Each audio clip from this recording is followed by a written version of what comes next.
This week, Memphis lost a staple of both our music and culinary scenes. Ralph Johnson, better known as R.J. Groove, made a name for himself both as a radio host and as the chef and owner behind Plant-Based Heat.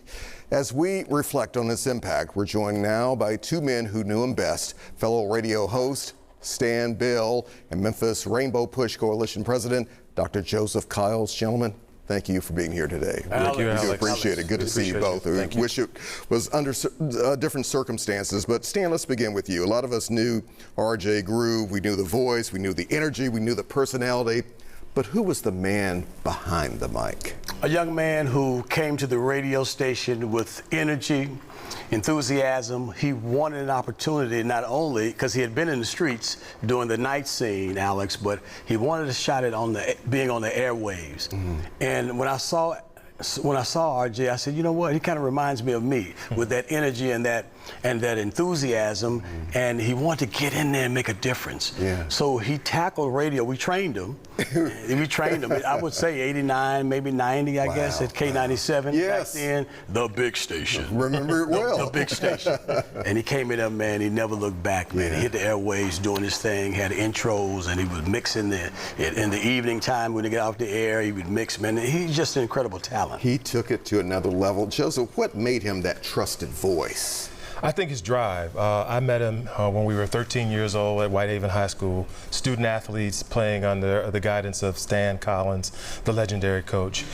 He was a compassionate person, but he loved sports. He loved to compete.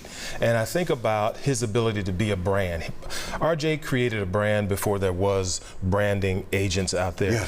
Stan Beale was all over the 90-something counties of Tennessee when he came out of UT Martin. Right. And RJ took those things from different mentors. He took certain things from individuals that he learned, and he enhanced on it. And he worked very hard. I was talking with Ralph III and his mother, Shauna Ray, and she said, you know, I used to watch him, his preparation. He would stay on those wheels of steel that we talk about and practice and practice and practice until he got it just right. And he did it. Yes, and he got did. it just right. Stan, but he was also an entrepreneur. A lot of folks were kind of surprised, at least I know I was, when I heard about the business drive that he had. Where did that come from? RJ was bigger than life. You know, radio, if you could say it this way, couldn't hold him. You know, he's like, I got to get out here and do something. So I remember when he said he was going to do his own thing, and that own thing meant opening up a wing spot. That's right. You know, his own wing spot. I said, man, you stepping out there, man. You got that kind of capital? He said, I'll make it work. Because number one, he was a good cook. That's right. And see, RJ brought the streets, if you will, to the airwaves. In other words, meaning that he made radio authentic. We could see him on the streets. We could see, we could touch him. You know, and he was that kind of guy. So when he opened up his establishment, the Wings restaurant, people just flocked to him. And then yet he was still on the air part-time. But I will say this. RJ Groove had more popularity than some of the full-time jocks. Are you serious? And he only did weekends. People knew the name. People knew the name. They knew the voice, for sure. They knew the brand. Yes. Joseph, what about the responsibility of uplifting the next generation? Was that a big part of who RJ Well, that was his life, and he was so proud of his son, Ralph Johnson III, and he was training him all the time.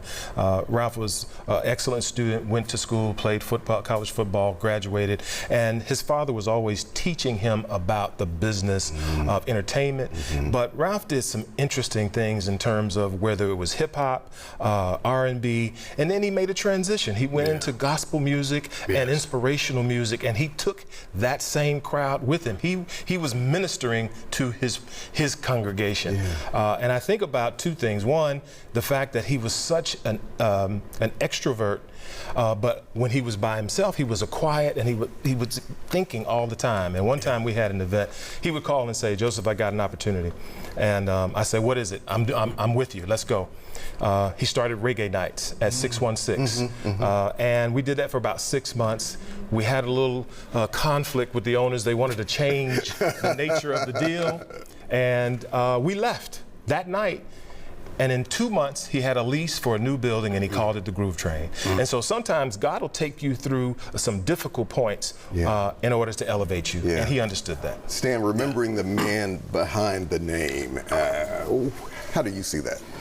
You know, RJ was the kind of guy, he knew what he wanted. And I looked at myself when I would see him, younger than me, obviously, class of '86, Whitehaven. Okay. And when I saw him, you know, I felt like I was a motivator because I don't think he ever dreamed that he would be on the radio. So he came up with the name RJ Groove. Yeah. They had opened up a club, Groove Train. Yes. Had, as Bernard Williams said, it had hard groove production. That's right. That's so I right. think about a young man who had dreams, Right. and he made them come true. You know, Alex, I often say, a motivation is when your dreams put on work clothes. Talk, Stan. RJ. Talk, Stan. Yeah. RJ worked, man. He had a dream. He wanted to be on the radio. He wanted to do his own thing, open up his own, you know, establishment, lounge, nightclub, whatever. But then he got on the air, and he got his brand together, man. So, Joseph, are we talking about a legacy greater than radio? You took the words right out of my mouth. He has created a legacy. Reverend Kyles used to preach a sermon, What's in a Name? RJ, Ralph Johnson II, has created a legacy for his son, his family, and we're going to do everything we can, the friends, to support Ralph Johnson III as they continue on with plant-based heat and carry on in that mission. Stan Beale, that final tribute, what would it be? Knowing RJ and all the things that he's done, radio, as Joseph mentioned, he worked at Hallelujah FM 95.7, 101.1. I think he may have done something, a stint at Hot 107 maybe, and even, of course, at K97.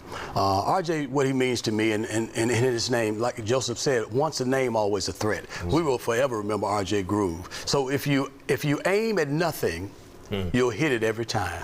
Talk, Stan. That's it. If you aim at nothing, you'll hit it every time. RJ knew that. Bullseye. Stan Beale. Right. Mr. Coleman.